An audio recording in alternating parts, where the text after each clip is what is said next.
अस्सलाम वालेकुम। उम्मीद है आप लोग खैर आफियत से होंगे। किसी ज़माने में एक चोर था। वो एक बादशाह के महल में चोरी करने के इरादे से गया। रात का वक्त था और महल के एक कमरे से बादशाह और उसकी बीवी की गुफ्तगू की आवाज़ आ रही थी। वो खड़े होकर सुनने लगा। अगरचे ऐसा सुनना गलत है, नाजायज़ है, चोरी है, लेकिन चोर तो चोरी ही करने आया था, तो उसे सुनने में क्या चीज़ माने। चोर ही तो था। उस चोर ने सुना कि बादशाह अपनी बीवी से कह रहा है कि मैं अपनी बेटी की शादी ऐसे आदमी से करूँगा जो निहायत मुत्तकी और परहेज़गार हो, बहुत अल्लाह वाला हो।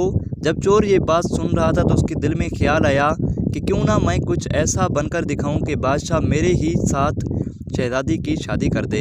दिल में एक हिर्स पैदा हो गई और वो चोरी करना तो भूल गया, लेकिन धोखा देने पर उतर आया और घर जाकर बहुत देर तक सोचने लगा कि किस तरह मैं इस बात में कामयाब हो सकता हूँ। फिर एक तदबीर उसकी समझ में आई कि बादशाह के महल के करीब एक मस्जिद है, इसमें जाकर बुजुर्गाना लिबास पहनकर उनकी वज़ाकता इख्तियार करके वहाँ दिन रात इबादत में मशगूल होकर बैठ जाऊँ तो शायद ये बात बादशाह तक ज़रूर पहुँचेगी कि कोई आदमी यहाँ ऐसा मुत्तकी परहेज़गार मौजूद है जो दिन रात अल्लाह की इबादत में मसरूफ़ होता है।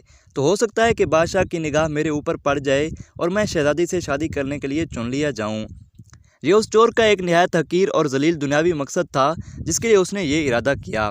फिर उसने अपने प्रोग्राम के मुताबिक बुजुर्गाना लिबास व पोशाक वज़ाकता इख्तियार करके उस मस्जिद में जाकर नमाज़ों पर नमाज़ें, ज़िक्र, तिलावत, मुराक़बा सब शुरू कर लिया।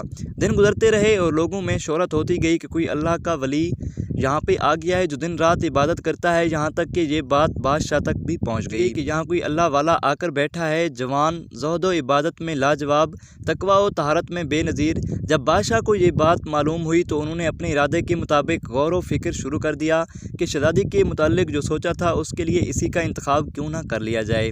बादशाह ने इस सिलसिले में गुफ्तगू के लिए अपने वज़ीर को भेजा। वज़ीर उस शख्स के पास पहुँचा और बाअदब होकर उससे कहा कि मैं आपकी खिदमत आलिया में बादशाह की तरफ से एक पैगाम लेकर आया हूँ। उसने पूछा कि क्या पैगाम है।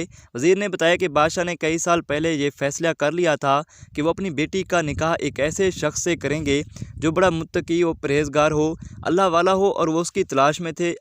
अब जो नज़र गई तो नज़र इंतखाब आप पर आकर रोक गई है, लिहाजा बादशाह ने मुझे भेजा है कि इस सिलसिले में आपसे गुफ्तगू करूं।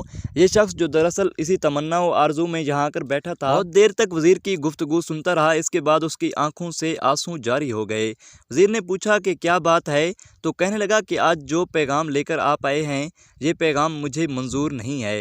वज़ीर ने कहा कि क्यों मंजूर नहीं, क्या मजबूरी है। इस शख्स ने कहा कि देखिए, मैं साफ साफ बात आपको बताना चाहता हूँ कि मैं असल में एक चोर था और एक मरतबा बादशाह के महल में चोरी के इरादे से गया था। फिर जो कुछ भी हुआ उसको सुनाया और उसके बाद उस चोर ने कहा कि मैंने तो ये वज़ाकता इसी हिर्स की वजह से इख्तियार की थी, लेकिन मैं जहाँ आकर बैठा तो मेरे खुदा ने मुझे अपना बना लिया। अब बस इसके बाद मुझे और किसी की ज़रूरत नहीं, मेरे लिए मेरा खुदा ही काफ़ी है।